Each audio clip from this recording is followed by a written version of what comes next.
오늘은 위로하라라는 제목을 가지고 함께 대림절 둘째 주일 말씀을 듣도록 하겠습니다. 김혜진 작가의 9번의 일이라는 소설이 있습니다. 이 소설의 주인공은 통신회사 현장팀에서 26년간 일을 한 사람이에요. 26년간 이제 이 사람이 일을 하는 동안에 회사가 커졌습니다. 맨 처음엔 작은 회사였는데 커졌어요. 그래서 이제는 큰 기업이 되어버렸습니다. 근데 회사는 커졌지만 주인공의 이 자리는 점점 더 줄어들었습니다. 그리고 주인공보다 이제는 한참 어린 부장이 주인공이 퇴사하기를 계속해서 종용합니다. 희망퇴직을 이제 적용하는 거예요. 그러나 주인공은 퇴사할 수가 없습니다. 왜냐하면 주인공이 집을 마련할 때 큰 돈을 내준 장인이 지금 아픈데 그 장인의 병원비와 간병비도 대줘야 하고, 또 친어머니의 고향집 수리비도 대줘야 합니다. 그리고 높은 수익을 기대하면서 무리해서 구매한 다세대 주택 건물이 하나 있었거든요. 그 건물의 대출 이자도 갚아야 합니다. 이게 정해진 숫자가 퇴직을 해야 하는 회사의 상황은 이런 주인공을 계속해서 압박해요. 그리고 다른 직원들은 나이가 많은 이 직원을 원망합니다. 주인공이 버티면 다른 사람이 나가야 하거든요. 근데 다른 직원들이 볼 때 그래도 오랫동안 회사에서 일을 했고 뭐 이제 좀 살만하지 않냐, 그만큼 돈을 벌었으니까 살만하지 않냐 라고 원망을 합니다. 그러나 주인공은 자기 상황을 얘기할 수가 없으니까, 자기 그런 상황을 얘기할 수 없으니까 아무 말도 못하고 계속해서 버팁니다. 회사는 이렇게 버티는 주인공을 원래 근무하던 곳에서 먼 곳으로, 처음에는 출퇴근이 몇 시간이 걸리는 곳으로 보냈다가 이제는 출퇴근을 할 수 없는 먼 곳으로, 그리고 역할도 불분명한 부서로, 뭘 해야 되는지 모르는 역할도 불분명한 부서로 점점 밀어내면서 알아서 나가기를 계속해서 압박합니다. 그러나 주인공은 회사를 나갈 수가 없어요. 자존심과 불편한 마음 때문에 회사를 나가버리면 자기의 삶이 무너질 것을 알기 때문이에요. 이 소설의 주인공을 보면 마치 무슨 노예 같아요. 그러니까 자기 자존심조차 지킬 수 없는, 자기 자존심을 위해서 회사조차 멋지게 사표낼 수 없는, 다 이제 얽혀 있으니까요. 무리해서 사놓은 집도 있고, 뭐 부모님들도 있고, 아무것도 자 마음대로 할 수가 없는, 마치 노예 같아요. 이 김혜진 작가는 주인공의 이런 상황을 아주 감정을 절제해서 담담하고 상세하게 그리고 잔인하게 묘사를 합니다. 장편 소설인데요. 참 읽기 힘든 소설이었어요. 모두 상황은 다르지만 우리의 삶이 주인공의 삶처럼 팍팍하고 어려운 삶이기 때문이었던 것 같아요. 그 상황이 공감이 가기 때문에 참 읽기가 힘들었습니다. 방금 이 소설에 대해서 말씀을 드렸지만 우리는 다 모양은 다르지만 힘든 삶을 살아갑니다. 팍팍한 삶을 살아갑니다. 그런 우리의 삶에 어떤 위로와 희망이 있을 수 있을까요? 오늘 성경은 3년마다 돌아온 성서정과 중에 대림절 기간에 읽는 구약 성서의 말씀입니다. 오늘 성경은 유다가 바벨론에 의해서 멸망당한 후에 바벨론의 포로로 끌려간 사람들에게 선포된 그 하나님의 말씀이에요. 지난번에 한번 말씀드린 적이 있지만 유다의 멸망과 예루살렘 도시 그리고 예루살렘 성전의 파괴는 유다 사람들에게 단순한 그 파괴와 멸망이 아니었습니다. 자기들이 믿던, 천지를 창조하신 분이라고 믿던 그 하나님의 무능함의 증거 혹은 하나님으로부터 버림받은 증거였기 때문에 단순한 파괴와 멸망이 아니었습니다. 국가 간의 전쟁은 그들이 믿는 신들의 전쟁이라고 믿었던 당시의 사고관 속에서 그 예루살렘 성전의 파괴와 멸망, 유다의 멸망은 그들에게 엄청난 충격이었어요. 그리고 그 포로의 시간이 점점 길어지고 있었습니다. 유다 사람들은 이제는 회복에 대한 희망 없이 살아가고 있었습니다. 그리고 고국을 잃은 상실감 속에서 살아가고 있었습니다. 그리고 포로로서 차별과 혐오 속에 살아가고 있었습니다. 그들은 암흑 속에 있었어요. 하나님조차 존재하지 않는 것 같은 그런 암흑 속에 살아가고 있었습니다. 이런 상황 속에 있는 유다 사람들에게 하나님은 이사야를 보내셔서 위로하십니다. 하나님은 이사야에게 그들을 위로하라라고 명령하십니다. 여러분, 슬픔과 고통 속에 있어 보신 적이 다 있으시죠? 그때 누군가 나를 위로할 때, 누군가 나를 위로해요, 그죠? 근데 그 위로가 정말로 위로가 되기 위해서는 필요한 게 있어요. 그게 뭔지 아세요? 그게 그 사람을 이해하는 거예요. 그 사람이 나를 정말로 이해한다라고 느낄 때 위로가 될 수가 있습니다. 그 사람의 상황을 잘 이해할 때 위로할 수 있어요. 하나님은 이 유다 사람들의 상황을 잘 알고 계셨습니다. 그들의 마음을 잘 알고 계셨습니다. 그리고 그들을 사랑하시고 연민하셨습니다. 그래서 하나님은 그들을 위로하실 수 있었어요. 하나님은 단순히 그냥 너희를 위로한다라고 말로만 위로하신 것이 아니었습니다. 하나님은 그들을 위로하시기 위해서 약속하십니다. 무슨 약속을 하시냐면 이제 포로의 시간이 다 끝나고 하나님을 배반한 죄에 대한 형벌을 다 받았으니 하나님이 다시 오실 것이다. 하나님이 없는 것 같은 너희 상황 속에서 하나님이 다시 오실 것이다. 이제 더 이상 절망하지 말고 하나님의 오실 길을 예비하고 닦아라. 주님이 곧 오신다.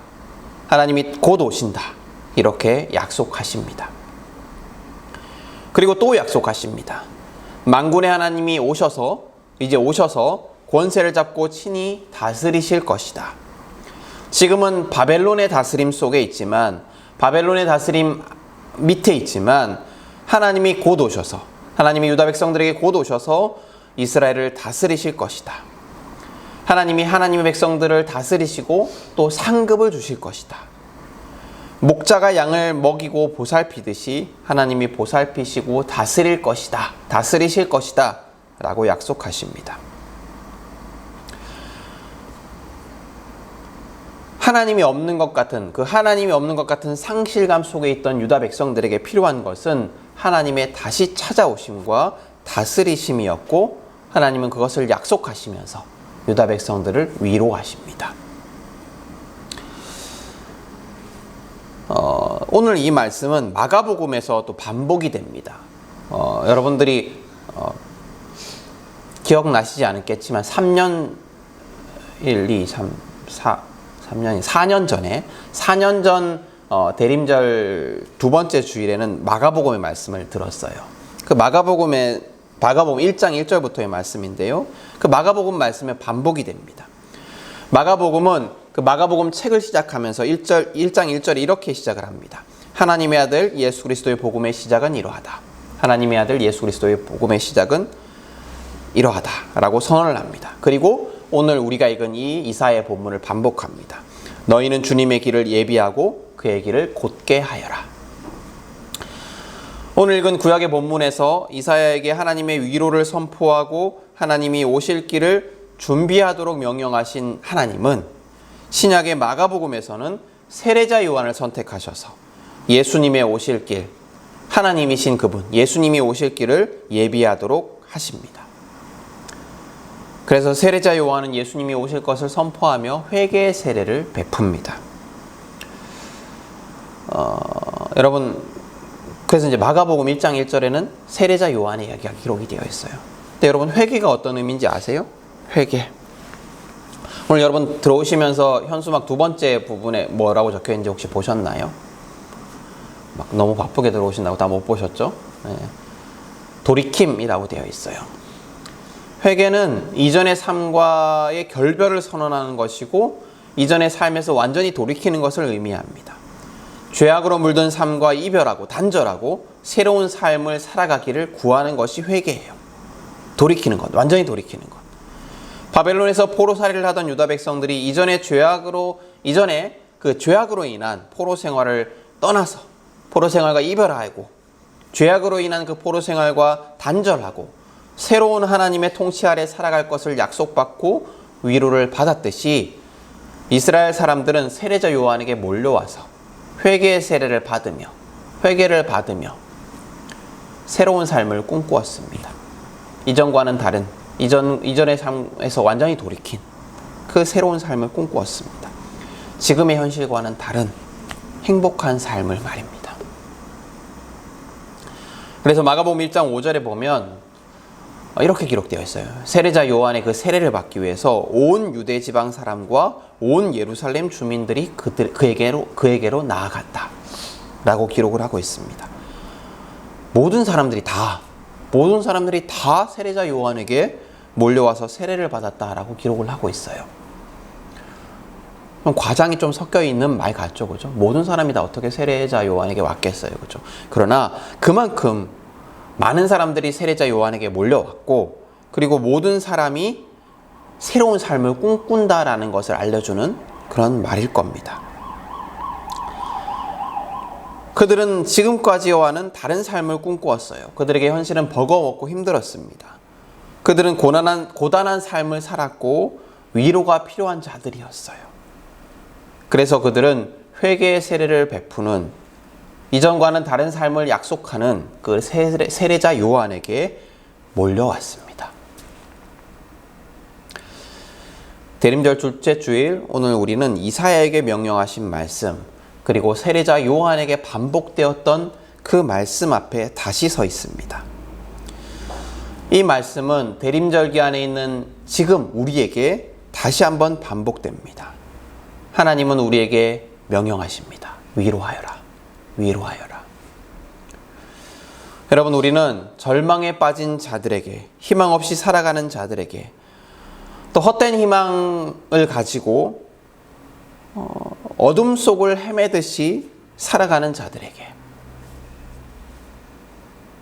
그리고 변화를 꿈꾸는 자들에게 우리는 위로하는 자가 되어야 합니다. 예수의 사랑으로, 예수의 이름으로 위로하는 자가 되어야 합니다. 그러기 위해서는 우리에게 필요한 게 있어요. 뭐냐면 우리가 먼저 위로를 받는 자가 되는 겁니다. 여러분, 우리를 찾아오신 예수님, 우리를 찾아오신 주님은 우리를 위로하십니다. 우리를 찾아오셔서 우리의 삶을 다스리십니다. 여러분은 어떤 어려움 속에 있습니까? 어떤 걱정을 가지고 살아갑니까? 여러분의 삶에서 어떤 변화가 일어나기를 꿈꾸며 살아가십니까? 또 변화되지 않아서 답답한 여러분의 현실은 무엇입니까?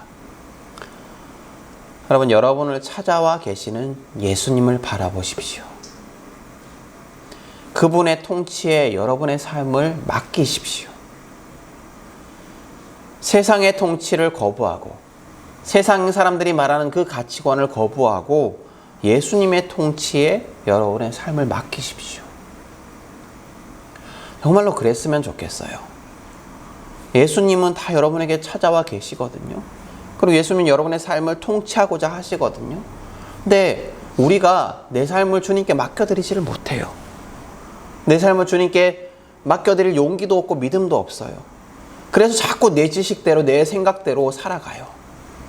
세상 사람들이 말하는 대로 살아가요.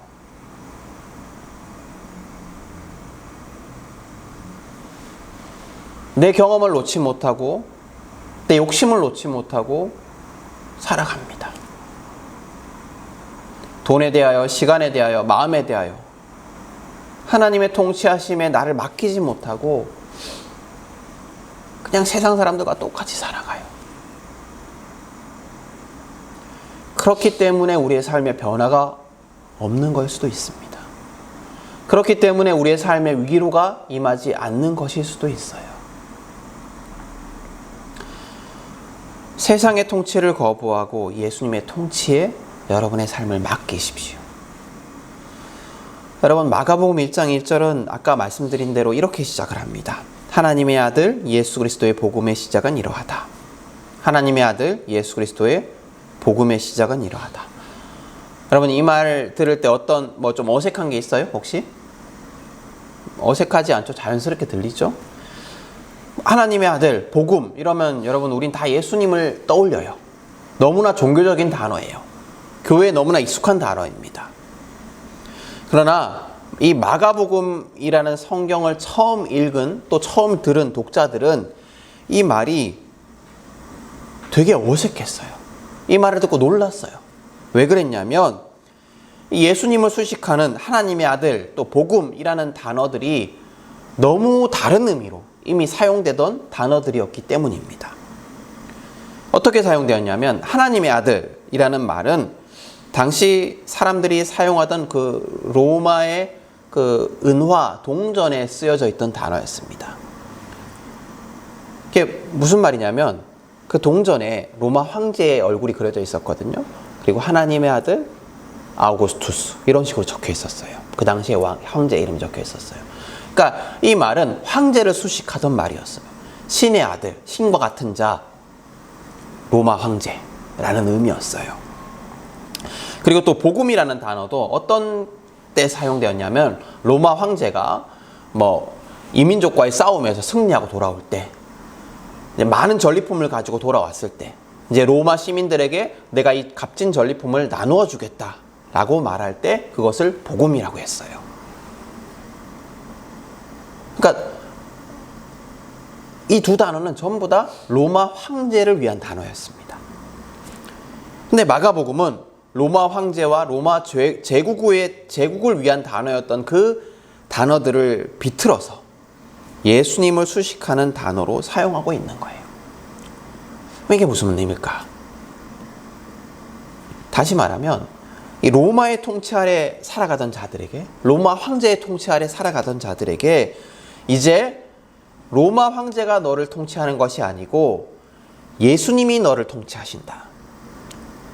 하나님의 아들 로마 황제가 너를 통치하는 것이 아니고 진정한 하나님의 아들 예수님이 너희를 통치하신다. 전리품을 가져와서 나눠주는 로마 황제의 그 행동이 복음이 아니라 놀라운 하나님의 사랑과 은혜를 베푸는 그 예수님의 행위가 너에게 복음이다 라고 가르치는 겁니다.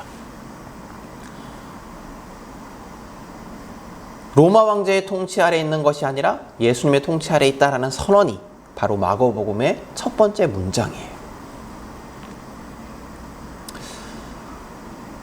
여러분, 여러분의 삶을 통치하고 있는 게 뭡니까?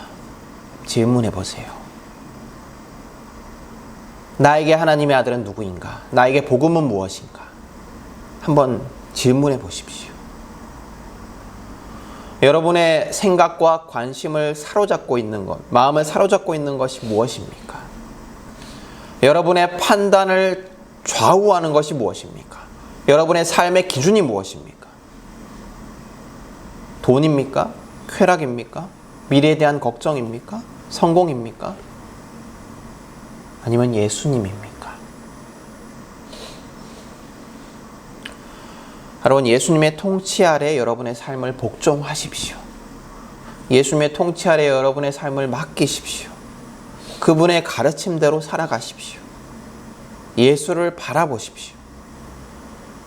예수님께 내 모든 것을 그대로 드리는 삶을 훈련하십시오. 내 모든 삶을 그대로 맡겨드리는 그런 삶을 훈련하십시오. 여러분, 우리가 지금 대림절 둘째 주일을 지나고 있는데요. 올해의 지금까지의 삶을 한번 돌아보십시오. 그리고 대림절, 교회력으로 새해를 시작하는 이때에 이전과는 다른 삶을 꿈꾸며 다짐하셨으면 좋겠습니다. 하나님 앞에 새로운 삶을 약속하십시오. 주님이 여러분의 삶을 변화시키실 겁니다. 여러분의 삶을 채우실 거예요. 여러분의 삶을 위로하실 겁니다. 여러분이 그 하나님의 약속에 대한 신뢰와 믿음을 가지고 변화의 한 걸음 한 걸음을 내딛는 자들이 되었으면 정말로 좋겠어요. 그런 우리 함께하는 교회 성도들이었으면 정말로 좋겠습니다. 하나님, 예수님이 통치하시는 삶의 복을 누리는 우리 모두가 될 수 있기를 간절히 소망하며 축복합니다. 여러분, 우리의 삶을 통치하시는 위로의 주님은 여러분에게 와 계십니다. 여러분, 먼저 위로받는 자가 되십시오. 나의 삶을 주님께 맡김으로 말미암아 먼저 위로받는 자가 되십시오. 그리고 내가 받은 그 위로를 가지고 다른 이들을 위로하는 자가 되십시오. 우리 지난주 초 이제 시찰에 목사님 장로님들을 모시고 대만에 다녀왔어요. 몇 번째 가는 대만 여행이라서 별로 즐겁지가 않더라고요. 다 똑같은 거고 말이에요. 7, 8년 만에 갔는데 변한 건 별로 없더라고요. 그래서 하여튼 간에 그래 잘 다녀왔는데, 근데 한 가지 새로운 걸 알게 되었어요. 이제 박물관에 갔는데 이번엔 가이드가 중국 사람들이 없었어요. 지난번에 진짜 중국 사람들이 많았거든요. 근데 중국 사람들이 없어서 좀 여유 있게 이제 가이드의 그 설명을 들을 수가 있었는데, 새로운 거 하나를 알게 됐어요. 이 박물관에 갔는데 벽사라는 어떤 뭐라고 해야 될까요? 중국 상상의 동물이 있더라고요. 근데 이제 이 중국계 사람들은, 특히 장사하는 사람들은 집이나 아니면 몸에 꼭 그 벽사 모양의 그 동물 형상을 가지고 있다고 해요. 그 왜 그러냐면 벽사에 대한 전설 때문입니다. 이 벽사라는 동물은 학문이 없대요. 그래서 먹으면 배출을 못해요. 먹으면 이게 배출을 못하고, 그래도 먹으면 어떻게 해야 돼요? 어떻게 해야 될 거 아니에요? 토해요. 다시 토해낸다고 해요. 근데 그래서 이제 이 동물을 좋아한대요. 왜 좋아할까요? 학문이 없어서 돈이 밖으로 새지 않기 때문에, 그리고 토해놓는 거는 다시 돌려놓기 때문에, 그래서 좋아한다고 합니다. 이 벽사를 가지고 있으면 내 돈이 밖으로 새지 않고, 혹시 나가더라도 다시 토해놓는다. 그래서 이 벽사 형상을 가지고 있으면 장사가 잘 된다는 거죠. 돈이 밖으로 새지 않고 좋은 기운을 돌려준다고 해서 좋은 부적으로 여긴다고 합니다.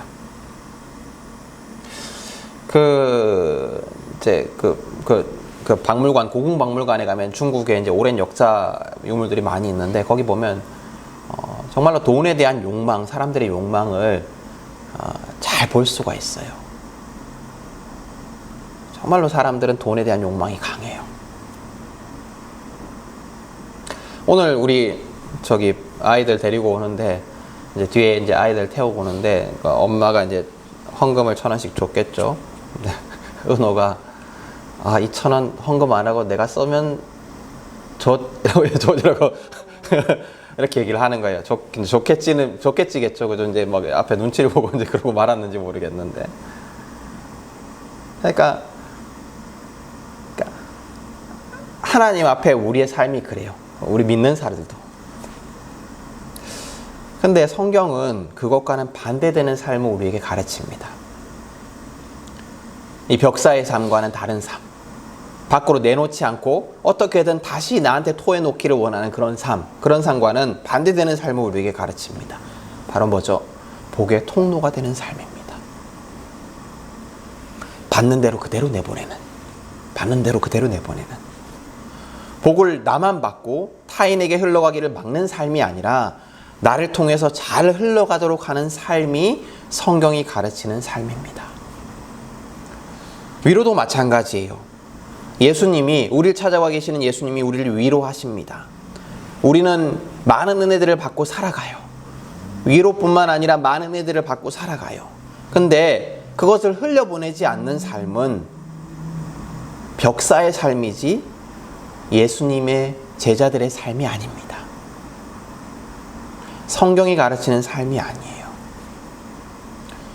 여러분, 우리 주변의 사람들을 바라보십시오. 다 변화가 필요해요. 다 어떤 부분에서는 안타까운 삶을 살아갑니다. 다 회복되어야 할 부분들이 있습니다. 여러분, 변화가 필요한 그들의 삶에 깊이 공감하십시오. 어려움 속에 있는 그들의 삶에 내 마음을 들이십시오. 바로 내 곁에 있는 사람부터, 내 가족부터, 내 이웃부터, 내 직장 동료부터 그들의 삶을 공감하십시오. 그리고 그들을 위로하십시오. 그들을 찾아오시는 예수님의 사랑이 전해지기를 위해서 기도하시고 그들에게 예수님의 위로와 사랑을 전하십시오. 그들을 위로할 수 있는 방법은 예수님의 사랑과 위로를 전하는 것밖에 없습니다.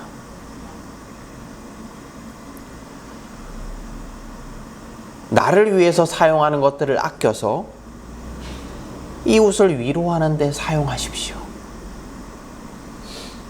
그러다 보면 바로 옆에 있는 사람부터, 바로 옆에 있는 사람들에게부터 그렇게 실천하다 보면 그 위로의 경계가 계속해서 확장될 것입니다. 여러분, 사람은 무한히 이기적이에요. 인간은 무한히 이기적이에요. 내 가족, 내 교회에 은혜를 가두기가 쉽습니다. 여러분, 흘려보내셔야 돼요. 통로가 되셔야 돼요. 위로의 통로가 되셔야 합니다. 저는 우리 교회가 그랬으면 좋겠어요. 그러니까 헌금을 할 때도 이웃에게 나가는 헌금을 할 때 더 하셨으면 좋겠어요. 우리 교회를 위한 헌금은 아끼더라도 이웃을 위한 헌금은 더 하셨으면 좋겠어요.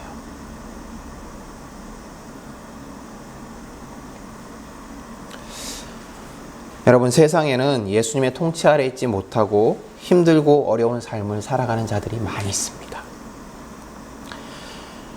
마음의 공허함을 헛된 쾌락으로 채우며 살아가는 자들이 많이 있습니다.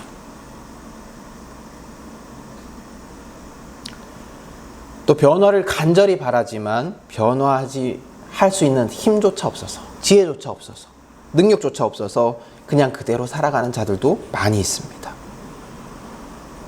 여러분, 그들을 위로하는 자가 우리가 되었으면 좋겠습니다. 하나님은 우리를 위로하시며 우리에게 위로하라 명령하십니다. 하나님은 우리를 위로하시며 받은 그 위로로 타인을 위로하는 자가 되기를 원하십니다. 우리가 똥구멍 없는 벽사와 같은 삶을 살기를 원하지 않으세요. 여러분, 눈을 들어 우리 주변의 이웃들을 바라보십시오. 위로가 필요한 자들을 찾아보십시오. 찾아볼 것도 없어요. 내 주변에 다 그래요. 여러분, 그들을 위로하는 자가 되십시오. 그들을 위로하고 격려하고 함께 하십시오. 도우십시오. 그리고 예수를 전하십시오. 예수님이 너의 삶을 통치하신다고. 그분의 통치 아래서 너의 삶이 행복할 수 있다고. 예수님이 너의 삶을 변화시키실 것이라고 위로하며 전하십시오. 그것이 대림절기를 살아가는 우리에게 주신 하나님의 명령입니다. 이 말씀을 기억하셨으면 좋겠습니다. 그리고 이 명령을 기억하는 우리 모두가 될 수 있기를 간절히 소망하며 축복합니다.